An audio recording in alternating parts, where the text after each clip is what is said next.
Hello everyone, ये देखिए अभी मैं साग तोड़ रही। देखिए इसको क्या बोलते हैं आप लोग पता नहीं, हम लोग तो यहाँ पे ढेकिया साग बोलते हैं इसको।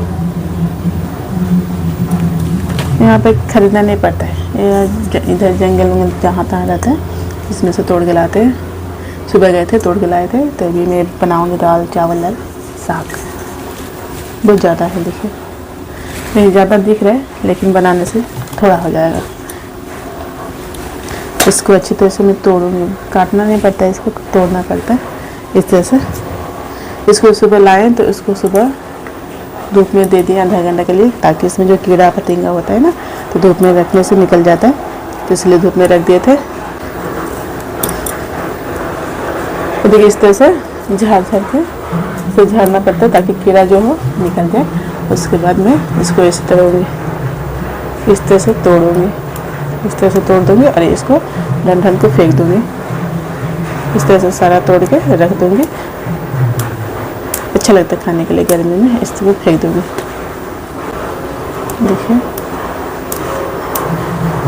अभी गर्मी के टाइम अच्छा लगता है खाने के लिए, बरसात आ जाने से नहीं खाते हम लोग, क्योंकि कीड़ा ज़्यादा हो जाता है ना, इस सब में खरीद के नहीं खाते हम लोग। जंगल इधर जंगल झाड़ जो होता है इसमें मिल जाता है। तो ये सुबह सुबह मॉर्निंग वॉक के लिए गए थे, तो लेके आए हैं।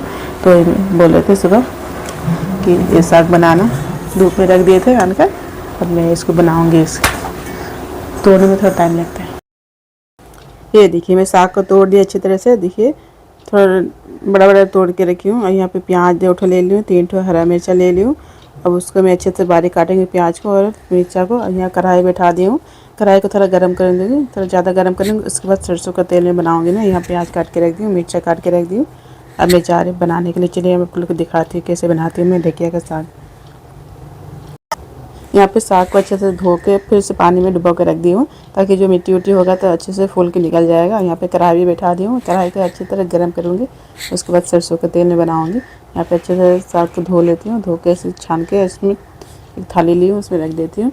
अच्छी तरह से पानी को सारा पानी निकाल कर रखूँगी, ताकि पानी ना रहे इसमें। इस तरह से छान के रखने से अच्छा होता है। यहाँ पे मेरा कढ़ाई गर्म हो चुका है, ये देखिए। अब मैं जा रही हूँ तेल डालने के लिए। तेल थोड़ा ज़्यादा डालूँगी, थोड़ा सा मतलब साग जितना बनता है थोड़ा सा हल्का सा ज़्यादा डालूँगी, क्योंकि इसमें प्याज भी भुनना है, प्याज और मिर्चा भुनना है। उसके बाद मैं डालूँगी साग। यहाँ मेरा तेल गर्म हो चुका है। यहाँ देखिए काट के रखी हूँ प्याज, अब जा रही हूँ डालने के लिए। अच्छे से गर्म कर लूँगी तेल को। अब जा रही हूँ प्याज डाल देती हूँ। प्याज और हरा मिर्चा 3 ली थी, उसको काटती हूँ। काट के अच्छे से फ्राई करेंगे मैं, थोड़ा हल्का सा भूनूँगी प्याज और मिर्चा को। ये देखिए मैं जा रही हूँ डालने के लिए।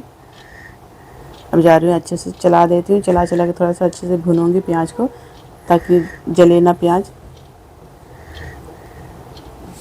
ये देखिए दोस्तों मेरा प्याज हल्का सा भून चुका है। अब सोचिए थोड़ा सा और हल्का सा भून लेती हूँ। उसके बाद मैं डालूँगी साग।